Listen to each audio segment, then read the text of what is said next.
Kashmiri passport से नहीं बनता, कुर्बानी से बनता है।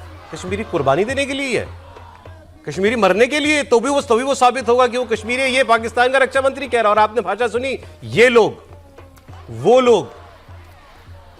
इसके बाद कोई शक है आपको कि पीओके में क्या इनके लिए फीलिंग होगी? कोई शक नहीं है। और हम इस बात का बार बार जिक्र करते हैं कि पीओके कहने के लिए, अभी पीओके हम लोग बोलते रहते हैं, नहीं तो पीओके वाले पाकिस्तान को अपना पाकिस्तान मानते हैं, अपना मानते हैं, न पाकिस्तान के लोग अपना मानते हैं, जो मंत्री जी कह रहे हैं।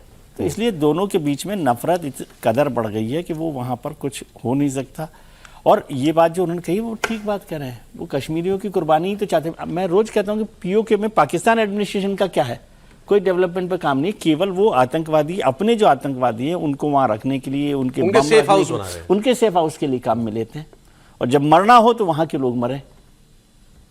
और जहां से ये अभी पीओके में रावलाकोट जगह से शुरू हुआ था मार्च, इस आदमी ने कहा पार्लियामेंट में कि मैं तो उनको कश्मीरी नहीं मानता।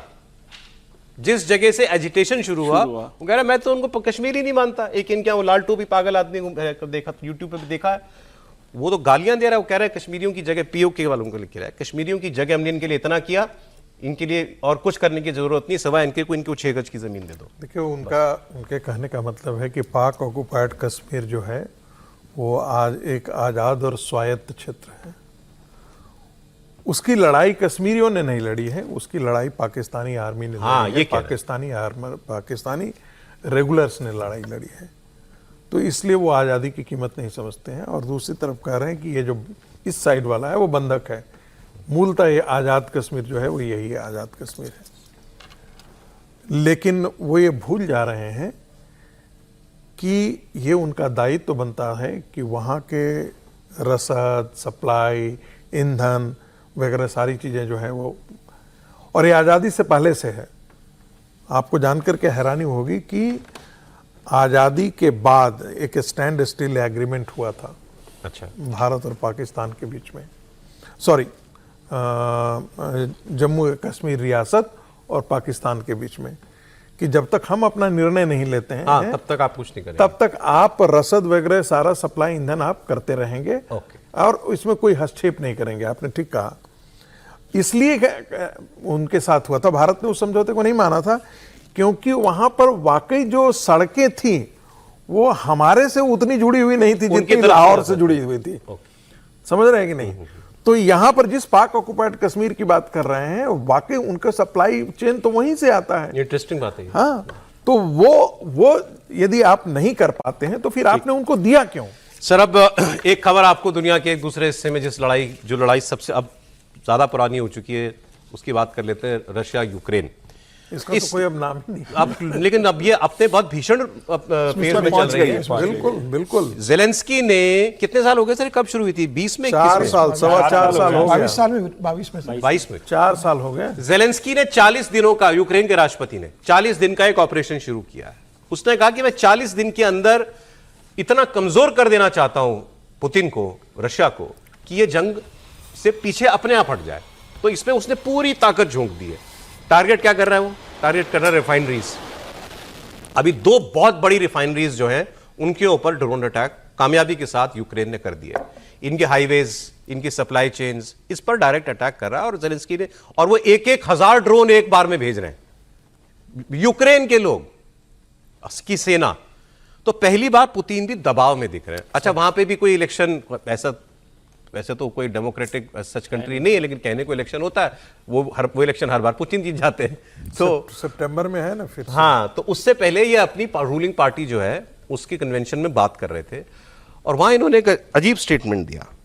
इन्होंने कहा कि रशिया या तो एक बहुत मजबूत देश रह सकता है या फिर वो देश रहेगा ही नहीं। हम एक सुपर पावर की तरह ही एग्जिस्ट कर सकते हैं, वरना हम एग्जिस्ट ही नहीं करेंगे।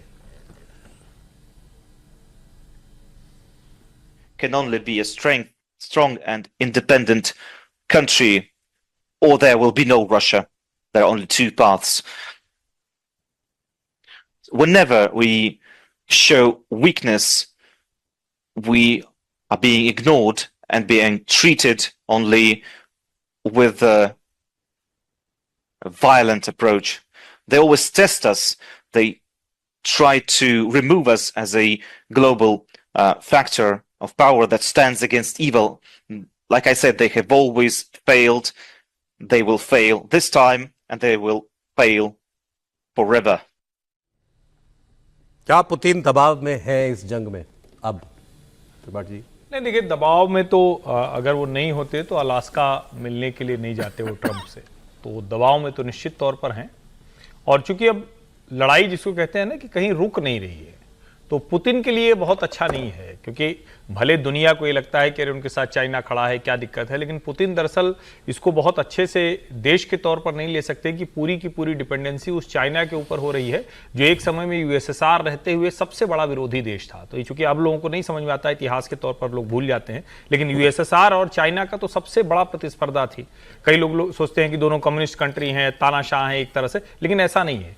दूसरा, जब हम इस तरह 1969 में दोनों के बीच में बॉर्डर पे कॉन्फ्लिक्ट भी हुआ था। हाँ, बिल्कुल। और उसके बाद दोनों रास्ते अलग अलग बदल लिए। वो तो आज भी खबरें छपती हैं कि उन दोनों को शक है कि एक दूसरे की जासूसी कराते हैं ये। निश्चित तौर पर। और जब ऐसी डिपेंडेंसी होती है तो उसका खतरा क्या होता है, और जिसको मुझे लगता है कि भारत सरकार नीति के तौर पर कह रही है, ये मैं लंबे समय से इसको सजेशन के तौर पर कहता हूं कि वहां का जो डोमेस्टिक कंज्यूमर मार्केट है वो पूरी तरह से चाइना के कब्जे में है। भारत अकेला है जो वहां एंट्री कर सकता है, क्योंकि जाहिर है कि दूसरे और दोस्त। मेरा सवाल वॉर पे था, आप इसको थोड़ा उस पर ले गए। मैं इसीलिए ले जाऊं, वो बहुत जरूरी है। मैं वो चूंकि आप जो कह रहे हैं मैं उसी को समझाने की कोशिश कर रहा हूं।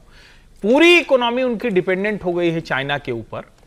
चाइना उसका एक तरह से कहते हैं कि जब आप वो अंग्रेजी में शब्द आता है ना, सोल प्रोप्राइटरशिप हमारे पास है, तो उसका खतरा होता है, मोनोपोली का खतरा है। और अब जो पुतिन को चाहिए वो दुनिया के लिए गेटवे चाहिए। इसीलिए आप देखते हो बार बार वो कहता है कि हम तो चाहते हैं कि इनके साथ ये भी बनाए, हम तो इनको देना चाहते हैं। और उसमें पुतिन को लगता है कि भारत अमेरिका के साथ उसको एक थोड़ा सा, जिसको कहते हैं ना कि कूल करने में, थोड़ा ठंडा करने में वो आसानी करेगी। अगर ये युद्ध नहीं रुकेगा तो पुतिन के लिए और रशिया के लिए बहुत कोई अच्छी स्थिति नहीं है। लड़ाई तो वो लड़ते रहेंगे, बहुत बड़ा देश है, इकोनॉमी बड़ी है, यूक्रेन ने भी लड़ लिया 5 साल। मैं इसीलिए कह रहा हूं, लेकिन वो अब डिपेंडेंसी बढ़ती जा रही है, अच्छा नहीं कि यूक्रेन अब जो कर रहा है वो मॉस्को तक मार रहा है, सेंट पीटर्सबर्ग तक मार रहा है।